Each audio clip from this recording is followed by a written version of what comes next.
Our first speaker is Max Gomberg. He's the Climate Change Advisor to the State Water Resources Control Board, where he's among those that developed the emergency water conservation regulations, among other initiatives. He's also a member of the water energy team of the state's climate action team and was the lead author of the water section of the AB 32 scoping plan initiative, AB 32 being the greenhouse gas law. Previously, he worked for the Office of Ratepayer Advocates at the California PUC, where he worked on a range of issues. He's also worked as an investigator for the Equal Employment Opportunity Commission and served in the Peace Corps as an environmental studies teacher in Nicaragua. So he's got a very broad range of experiences. He's got a master's degree in public policy from some school on the west side that I just can't bring myself to name, and a BA in environmental studies from the University of Chicago. Max is here, and he's going to talk to us about the emergency drought rules.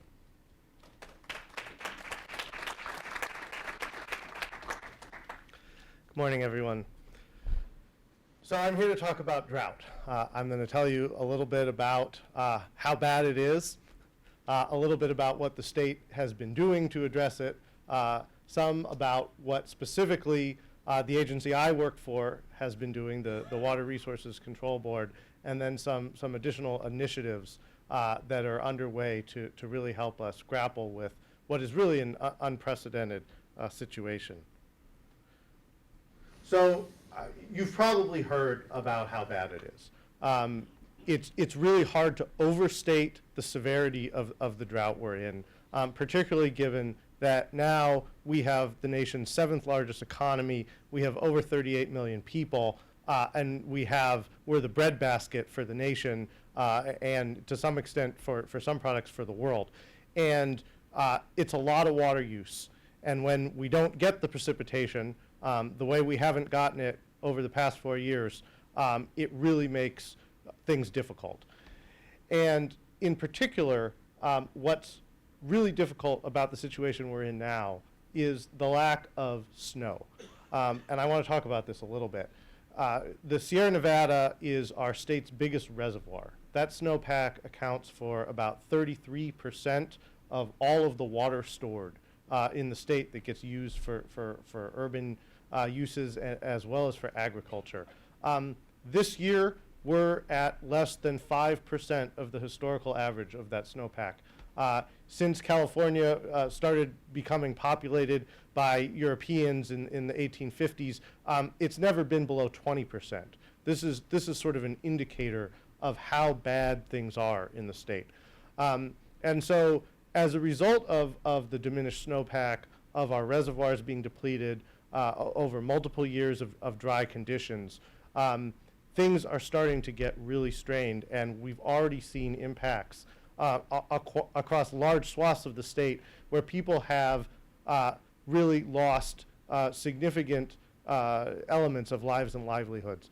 So we've had, in the last year, over 400,000 acres of fields fallowed in the state, which equates to over 10,000 people out of work across large sections of the Central Valley.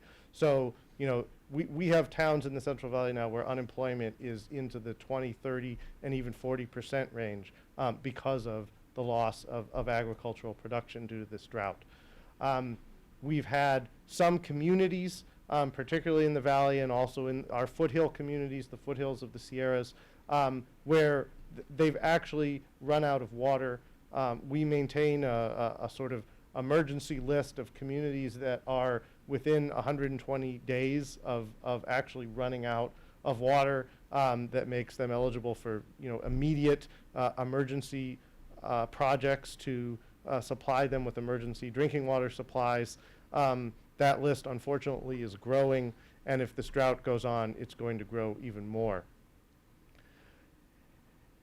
And this drought may go on.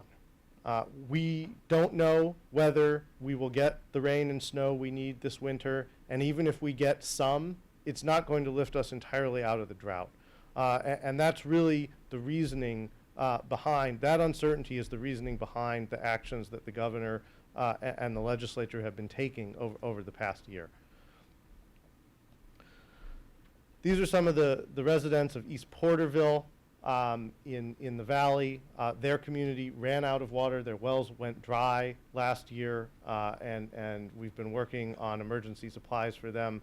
And I just wanted to put these pictures up here to emphasize, the human toll to this crisis, because sometimes it's hard to see when you live in the Bay Area, as I do, or you live in the LA Basin. You don't see what's actually going on. We may hear about how bad it is and the need to conserve, but our communities, our urban centers, haven't been hit the same way that some of our rural areas have. So what have we done? We've been doing a lot. This is really an all-hands-on-deck moment for the state, and so the governor has mobilized all of our collective resources to address this crisis. So we've got a statewide messaging campaign, which is the Save Our Water campaign, run jointly by our state's Department of Water Resources and the Association of California Water Agencies. And I recommend checking out their website. There may be partnership opportunities for some of you with this campaign. As I mentioned, we've been making emergency water supplies available to a wide range of communities in the state.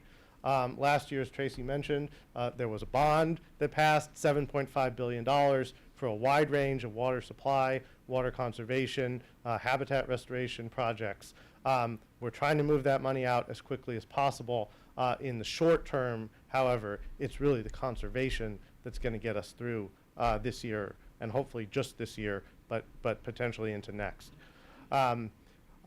We also have a system of surface water rights, the water rights system, and our board has been curtailing some of those rights. It's a very austere system. If you're junior, you get cut off, and if you have a senior right, you generally get to keep it, although even those rights now are in play. We've been trying to manage our major supply projects, the state project, which supplies LA and a lot of Southern California, to, as best as we can, keep our ecosystems running, keep the salinity from intruding further into the delta, and keep the supply flowing southward. It's been a real challenge. I want to note that the governor has a drought task force, which is comprised of multiple agencies. They meet weekly. We're monitoring the situation. We also have weekly calls with the White House, with the Council of Environmental Quality, that's coordinating all the federal response. So there are a lot of people at both the state and federal level working really hard on this. The governor, in his April 1st executive order, created some new programs, and we can talk about these a little bit later. But there are ways that we're getting some money out this summer for specific drought response. So we've got a turf removal program. Many of you know that the Metropolitan Water District has really bumped up their budget for turf removal rebates over the last year. I think the Met's up near 100 million, if not over at this point. So the state's going to chip in another 40 million to really augment programs across the state. And then there's money that's been allocated from our cap and trade program, which is our state's greenhouse gas and climate control program, to our Energy Commission to augment existing local appliance rebate programs. So that's everything from washing machine rebates to shower heads, basically any indoor water appliance that also uses energy, where we can really get the twofer. We can get the water and energy savings together. And then we're also initiating a water and energy technology program, which is really to help get cutting edge technology in the water and energy spheres across what they call the Valley of Death, from that initial concept and sort of lab scale or small scale development stage through the necessary steps of getting financing and getting out there into the world so that they can be scaled up. So there are $30 million available in each of those two programs for the appliance rebates and for the water energy technology program, and look for more details from from the state, from our Energy Commission in the months ahead on those. So how are we doing? Well, since last summer, when we put the first restrictions into place on urban water use across the state, we've saved about 9% total compared to 2013, which is the year before the governor issued his drought declaration, state of emergency, and the year we've been using as our baseline for tracking progress. And we've saved water in every month since June, which you can see. The blue bars are last year and now into this year, compared to the orange bars are the 2013. But what the governor called for last year was 20%, and we haven't even gotten to 10. So we've done well, but we need to do a lot more. And this is part of the reason that this year Governor Brown decided that we needed to do something mandatory. This is just another way of looking at the savings. We track them month by month. We're now tracking them cumulatively too, so people can understand there is an overall percentage, even though the month by month, as you can see, is fluctuating. So in December, when it was cool and it rained, people turned off the irrigation. That's why you see that 22% bar up there. But it's the red line that overall shows how we're doing. So in his April 1st executive order, Governor Brown directed state agencies to take a number of actions. And so those programs I mentioned are part of it. Our board, which manages water resources and is the regulatory agency for water at the state level, was directed to take a number of steps. And in early May, we put the 4 bullets you see here into regulation. And that's what I'm going to go through. I'll mention on Directive 7 here, what's actually happening now is we have the state's Building Standards Commission and its Housing and Community Development Department, which are actually developing their own set of emergency regulations to actually implement this directive. And for Directive 5, and I'll get into this more as I go through, which affects the business community, this really was intended to make sure that both the residential sector and what we call the CII sector, the commercial, institutional, and industrial sector, everyone is contributing to drought response and to conservation. It's going to be up to the local water districts, and we have 411 large ones across the state that serve over 90% of our population, about 35 million people, that are going to be implementing this at the local level. So there is no quick answer on what's going to be required of businesses from the state. Another piece of the governor's executive order has to do with rates and pricing. We know from multiple academic studies and experience on the energy side of the house that rates and pricing are incredibly effective tools to send that price signal and get people to reduce their consumption. We also know that we have many water utilities that have a difficult time with this because fundamentally when sales drop, revenues drop, they don't have enough money to run their operations, and conservation is causing sales to drop. So there's a whole set of financial management actions that we're going to be working on. The governor has directed the board to work with the other state agencies, to work with the local agencies on doing this, so that when the necessary revenues need to be there, the agencies have worked with their communities to make sure that they can raise those revenues, and we can get the right price signals in place to encourage the conservation we really need. This is really a key element. Unfortunately, as you see on that third bullet, we had a recent court decision that is complicating things. Now, I just want to stress that court decision does not foreclose, does not prohibit agencies from using sort of an aggressive pricing structure. It just makes it more difficult. And the administration is looking at this court decision and sort of assessing what to do on next steps. So what are the rules? So you can see up on this slide, there are a number of rules over the past year now that we've adopted. And these are the statewide prohibitions. So these apply to everyone, residents and businesses alike across the state at all times. And sort of we put them in incrementally. The first 4 bullets we did last July, and then the bottom 3 we did in March and then in May. And the goal here, again, is just to put the common sense restrictions on the way that water gets used to prevent water waste. Many local agencies already had these on the books. We just wanted to sort of set the floor, as it were. And there's an enforcement component with this. Violation of any of these is punishable with up to a $500 fine, which can be assessed by local governments.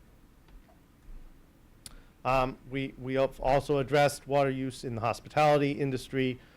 You've probably heard about these, the requirement that restaurants only serve water upon request from customers, and that hotels and motels give their guests the option of not having the towels and linens laundered on a daily basis.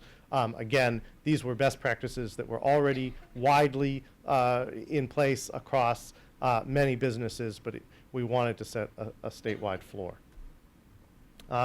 We're also requiring these over 400 agencies to provide us with more data on a regular basis. In the past, at the state level, we hadn't been collecting this data regularly. So we really, it's the old adage, you can't manage what you don't measure. Now we're measuring it on a monthly basis, so we can, as we go forward, and depending on what happens with the drought, make the best decisions possible to get the most conservation with the least economic impact. So we've put into place now a lot of new requirements, and the goal of these requirements is to make sure that across the board, across the entire state, everyone is pulling together and doing what they can to get the most conservation. So this one came up because we realized that we've got, the vast majority of our urban areas are served by a water supply agency. But we have some businesses, institutions that have their own source of supply. They may have a well, they may have their own rainwater catchment system. And in order to make sure that all businesses are doing, doing something, we wanted to capture those. So this is a requirement on, for example, golf courses out in the Coachella Valley, which have their own wells, that they're doing their part, right? So it's either cut back by 25% or limit the outdoor irrigation, and that way we're getting contributions from everyone. Here's the one that's gotten all of the attention. This is the requirement on all 411 urban water suppliers that serve the 90% of Californians. What we did was we looked at the data, and we realized that in California, in our urban areas, particularly during the summer months, outdoor irrigation accounts for 50, 60, sometimes above 70% of total water use. That outdoor irrigation is also often for landscape, it's for turf. It can be cut back without major ramifications to health and safety, without major economic impacts. That's where we wanted to focus. So we designed this regulation to really focus on reducing outdoor irrigation. That's really the key thing to know about this. And so the way we did this is we looked at the data from last summer, which is when water use is highest, because it's the warmest. And we saw who's using the most on a per capita basis in the residential sector, and we grouped the suppliers into tiers. And so all of the suppliers are grouped between an 8% reduction mandate and a 36% reduction mandate that we're going to be tracking now starting in June. And so this is not a uniform 25% across the state. Everyone has to save 25%. It varies by region. And so that's another key element of this regulation. So here are the 20 largest water districts in the state. And you can see the percent, the lighter bar is what their conservation requirement is, and the black bar is what their customers have achieved over the past year. And what you can see is we've got a long way to go. And particularly in Southern California, we need to see people stepping up a lot more than they have, because otherwise we're not going to make it. And again, the key to the reason the governor wanted a 25% mandatory cut across the state is because we don't know when this drought's going to end. If we don't get the rain and snow this winter, it's going to get worse. And every drop we save now is water in our reservoirs, is water in our groundwater basins that can be used in a continued drought. For those of you who are familiar with the Australian experience, their drought went on for over 10 years. And depending on how you count it here, we're in year 4, or we're in maybe year 8, with one sort of somewhat wet year in the middle in Southern California. But it could go on. We always hope for those El Nino predictions, but even not even every El Nino brings moisture with it. So this is a daunting task. It is a huge challenge. We need everyone.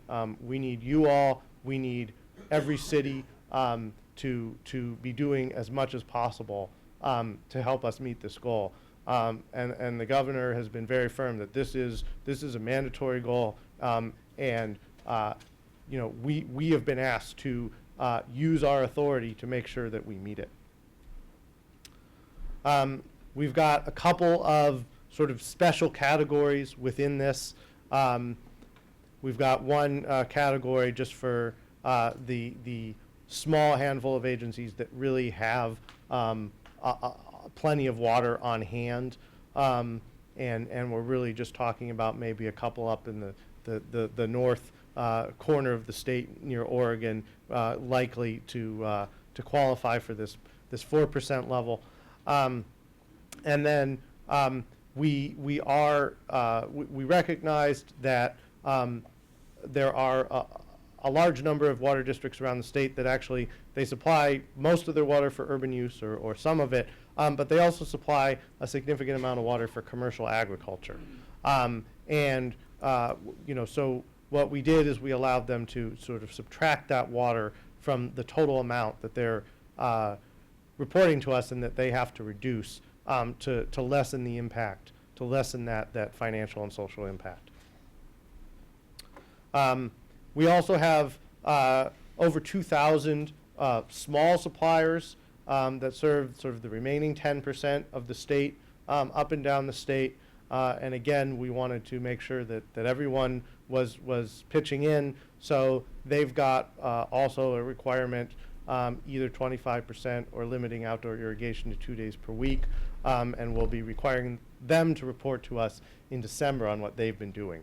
So it's a little bit different for these smaller utilities, but they still have to do something. So how are we going to make this work? Well, the best way to make this work is for people to get the message and rip out the lawn, turn off the sprinklers, and do everything they can to reduce water use both indoors and outdoors. But as we go through the summer, what we're going to be doing is we're going to be looking at are the agencies hitting those targets? Are they getting close to those targets? And if they're not, we're going to work with them. And we have some tools to do that, which you see listed here. But what I want to stress is that the goal of the state is not to start issuing fines willy-nilly. Fines don't create water. It's the conservation that creates water. So basically, the main tools that we're going to be using are these orders, which will require the agencies. For example, there are many agencies still in Southern California that are allowing outdoor irrigation 3 days a week. If they're not meeting the target, we may say, you know what, we're going to write an order, you've got to go down to 2 days a week, maybe even 1 day a week. You've got to ramp up your outreach and education efforts. You've got to put more people out there on the street looking for water waste, any number of actions. But that's sort of the way we're going to look at this. We're going to get the first set of data on June usage on July 15th, and immediately after that, we're going to start our compliance activities and seeing, who needs a helping hand. But again, it's going to be focused on the conservation achievement, not on what sort of gets the media attention, which is the potential for fines. We did commission an economic analysis as part of developing this regulation, and it covered many broad areas. One of the things I want to highlight is that second bullet, which is really to think of this regulation as an insurance policy for the state. The water saved is insurance against additional drought years, and the value of that is very hard to quantify, but it's large, because if you think about if the drought goes on, and the need to reduce water use even more, to maintain health and safety, that entails economic impact. So the value of this action now is really significant. So we don't have a number for that, but think of it as very large. We do have a number for what we estimate to be the statewide revenue losses to all of our water utilities, because as people use less, right, the sales drop, the revenues drop, and we're estimating somewhere between $500 and $600 million of net revenue losses to these utilities, and that will have to be made up through rates and fees eventually to make sure these utilities can continue to run. We also looked at some sector-specific impacts. As with anything, some sectors of the economy will be harmed, and some will actually may actually do better. When you think about, for example, landscape contracting, if you've got lots of people now and businesses looking to change out their landscaping, that could be a boon for that industry. So this regulation is now in effect. It was approved by our state's Office of Administrative Law a couple days back. June is the first month when we're going to be tracking the data, and we're going to be looking at compliance, and then we get that report from the couple thousand small guys in December. One other thing that's coming up that I wanted to mention to this group, it's not even ready to be announced with a specific date yet, but the governor is going to be holding a technology summit in early July to really focus on what are the innovative water technologies that can be deployed quickly and really help us with this drought and then on into the future. And that's going to be for every sector, for agriculture, for the commercial and industrial sector, as well as for the residential sector. So think technology broadly, from software to concrete to irrigation systems. And I'll be sure to let Tracy know once that date is finalized. So with that, I'm happy to take questions, and I hope we can have a productive dialogue. Thank you.